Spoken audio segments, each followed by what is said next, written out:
Hi, I'm Ryan Couls. I'm a professor of management and entrepreneurship at University of Connecticut and also the chief scientist and founder of Dago Labs.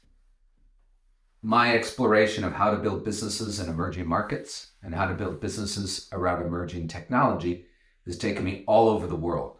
And in many cases, that includes working with businesses in areas where there's violence. And I think this is something that's top of mind for every Ukrainian business owner right now. What can we do to effectively guide this business during wartime? And I'd like to share with you all a couple of things that we've learned at Dago Labs about managing businesses during periods of violence. And to do that, I want to go through all three levels. We're going to start with the manager or business owner. What do you need to do to manage yourself so that you can have a good frame of mind and mental clarity as you manage your business through this period of violence? And then we're going to move to organizational structure and processes. What's the best way to structure your business and interact with your employees during periods of violence? And then the last one is, how should I focus my strategic planning for my business during periods of violence? So let's start with the first. What can you do to manage your own mental clarity as a business owner, an entrepreneur, and manager during a period of violence? And what I recommend is that you focus on what we call brief behavioral activation therapy. So this therapy is one of the most rigorously tested therapies in the world in terms of treating burnout and depression and trauma. And the main idea underlying this therapy is that change your behavior, change your mind. So if you want to change your mind in positive ways, you need to engage with behaviors that bring you joy, satisfaction, and pleasure. And the nice thing about it is it's transdiagnostic.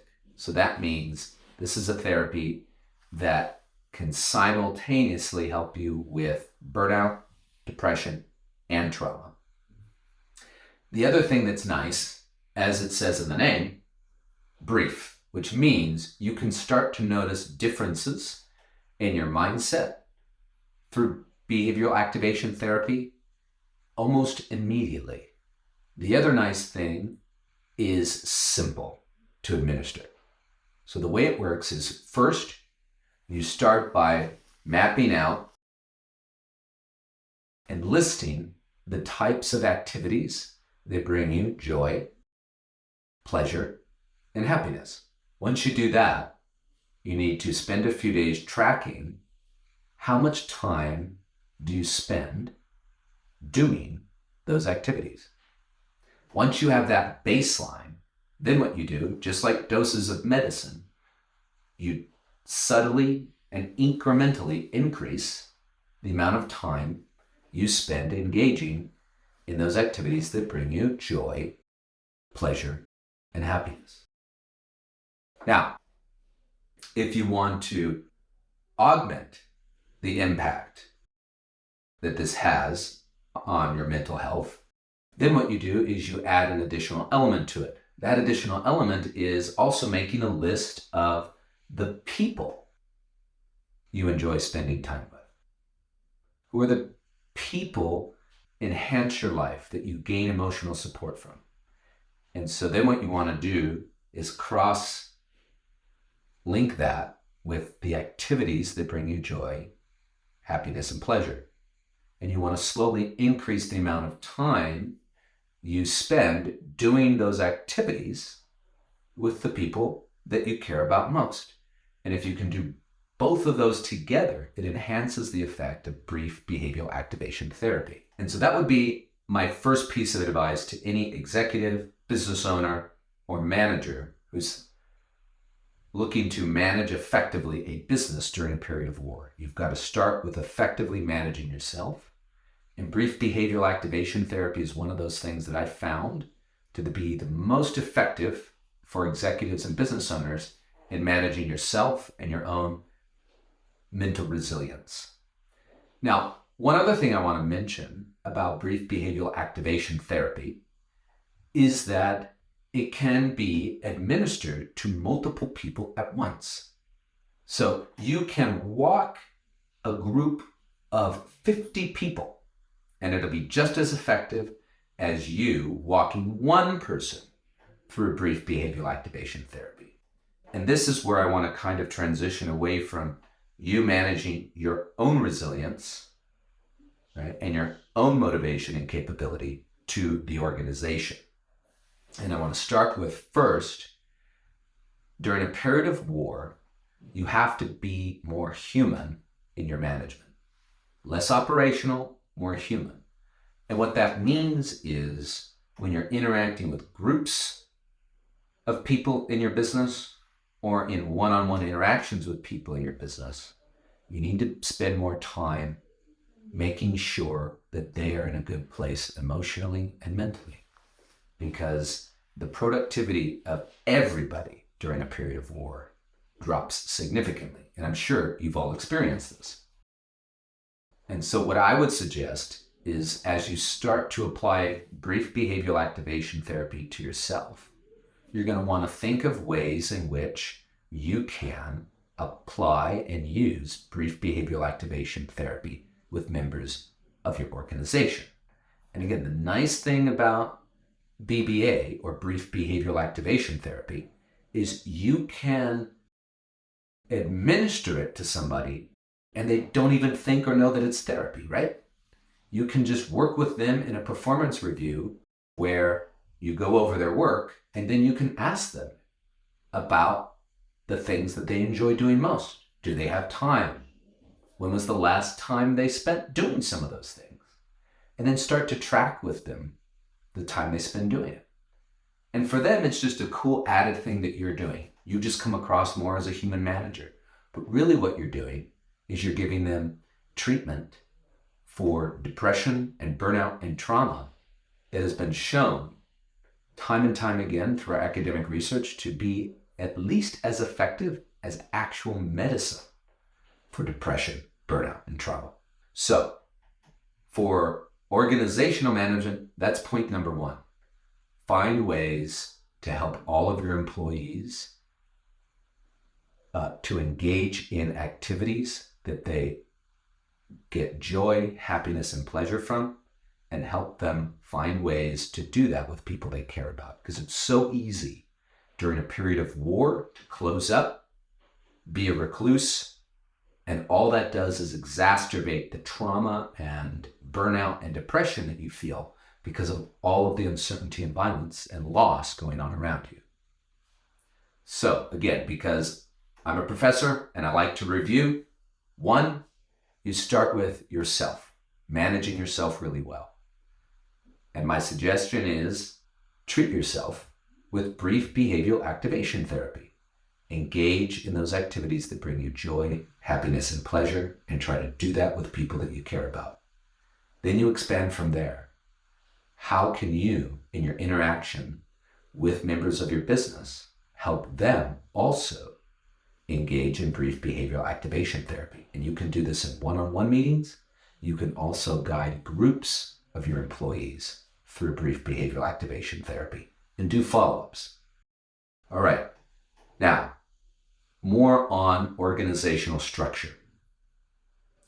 What our research in Data Labs has shown is that businesses operating in uncertain environments can maintain and improve revenue growth when you have a strong and formalized hierarchy in your business. What a hierarchy does is it provides certainty and clarity to members of your organization. When it's clear who reports to who and who has decision-making authority, it actually creates a sense of comfort for everybody down the line in the organization. If there isn't a clear and codified and formalized hierarchy, there tends to be a lot more chaos. And when there's chaos at home, chaos in the country, and also a sense of chaos within work, it starts to be overwhelming. If you can instead project clear hierarchy within your organization. When members of your business come to work, they're going to feel a sense of calm. The second reason why that's important is that it allows you to be quick and nimble as an organization. So during a period of violence or high uncertainty, an organization has to be able to adjust course quickly and effectively. Organizations are like ships. It can be very hard to turn a ship, and even harder to do that quickly. And it's the same thing with a business. It's hard when you've got 20, 25, or even just 10 employees. And it's even more so when you have 100 employees. Really hard to get everybody to turn course and move in a direction, even if it's a slight turn. When you have a strong hierarchy that's codified, formalized, and known throughout your business organization, you become more nimble. Because when you say, all right, we're turning right, and it's a strong hierarchy and everybody knows you're in charge, boom, they're going to turn right more quickly. And so I suggest that if you feel like there is less formalized hierarchy in your business organization, start now to make clear to everybody who reports to who has what decision-making authority. Manage, operate, and enforce that. And that'll help your business be nimble and quick when you're navigating uncertainty in a period of violence and war. Now let me wrap up on this third piece, strategic planning. So there's a lot of types of strategic planning, but for the purposes here, let's talk about two types broadly. There's the type of strategic planning that I call vision planning. That's when you're stepping back and you're strategically thinking about how your business is going to engage with competitors in the marketplace. When you're thinking about what is our identity? What are the growth opportunities we're going to go after in the next 2 or 3 or 5 years, right? That's vision planning. And then there's operational strategic planning, and that's more day to day, right? That's tactical. How are we going to make sure that bundles of newspapers get onto the truck for delivery tomorrow more quickly, right? It's tactical, it's operational, it's day to day. What our research has shown as organizational scientists is that operational planning helps revenue performance in businesses who are operating in contexts of violence. Long-term vision planning is actually detrimental to your business when you're operating in a context of uncertainty or violence. And so, my advice to all of you is that you make sure that you shifted your strategic planning right now. Don't think about vision. Don't think about long-term growth opportunities a year from now, 5 years from now, or even just 6 months from now. Focus on operational strategic planning. How is everybody today? What are we doing to get product out the door tomorrow? And if you can just focus on operational strategic planning right now, put this long-term strategic vision planning aside, you're going to be better at maintaining revenue and survivability and resilience in your business during this horrible time. So that's what I've got for you as an overview.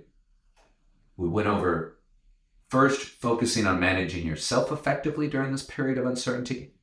We went over adding a human element to your management of the people in your business during this period of violence and war. We went over an important piece of organizational structure that will help you be nimble and also project a sense of calm and certainty to the employees in your business. And then we went over what type of strategic planning you should focus on during this period of time. Now, if you want more information on any of those topics, feel free to contact us at Daigle Labs. You can contact me directly, Dr. Rayan Couls. And I hope this has been a good first video for you. And I'll see you soon. Next, we're going to talk about social capital and entrepreneurship and business growth. Thanks.